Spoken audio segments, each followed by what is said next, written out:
மரண அறைகள்.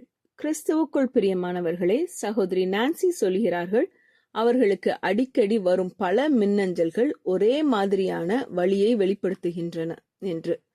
ஒரு பெண் இப்படி எழுதுகிறாள்: என் திருமண வாழ்க்கை ரொம்பவே தனிமையாகவும் காலியாகவும் இருக்கிறது. அந்த வெறுமையிலிருந்து தப்பிக்க நான் அடிக்கடி சமூக ஊடகங்களில் நேரம் கழிக்கிறேன். அப்படிதான் ஃபேஸ்புக்கில் ஒரு நல்ல மனிதரை சந்தித்தேன். இப்போது என் கணவரை விட்டு செல்லலாமா என்று யோசிக்கிற நிலைக்கு வந்திருக்கிறேன். இதை கேட்டபோது சகோதரி நான்சிக்கு நீதிமொழிகள் 7ஆம் அதிகாரத்தில் வரும் புத்தியில்லாத பெண்தான் நினைவுக்கு வந்தார்களாம். அவள் ஒரு இளம் மனிதனை பார்த்து, வா, விடியற்காலம் வரைக்கும் சம்போகமாயிருப்போம், இன்பங்களினால் பூரிப்போம், புருஷன் வீட்டிலே இல்லை என்று சொல்கிறாள். அந்த பெண்ணை பற்றி வேதாகமும் மிகவும் தெளிவாக எச்சரிக்கிறது. அவள் வீடு பாதாளத்துக்கு போகும் வழி, அது மரண அறைகளுக்கு கொண்டு போய் விடும் என்று சொல்லப்படுகிறது. அப்படி ஒரு முடிவு உங்களை பற்றி சொல்லப்பட வேண்டாம். உங்கள் திருமணத்தில் உங்களுக்கு பிடிக்காத விஷயங்கள் இருக்கலாம், வலி இருக்கலாம், ஏமாற்றம் இருக்கலாம். ஆனால் அந்த எல்லாவற்றையும் தேவனுடைய சந்நிதிக்கு கொண்டு போங்கள்.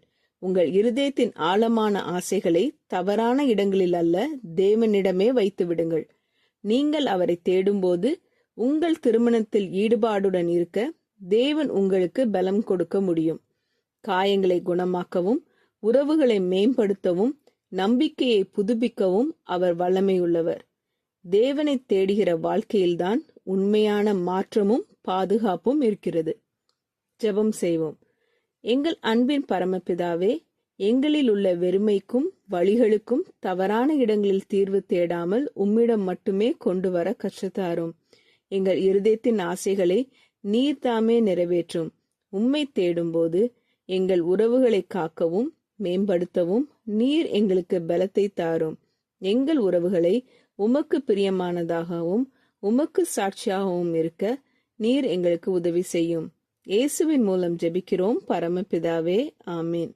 இந்த மெசேஜ் 5 ஜூலை 2024 நான்சி டிமாஸ் வால்கமுத் அவர்களின் இயேசுவை தேடி என்ற புரோகிராமிலிருந்து எடுக்கப்பட்டது. கர்த்தர் உங்களை ஆசீர்வதிப்பாராக.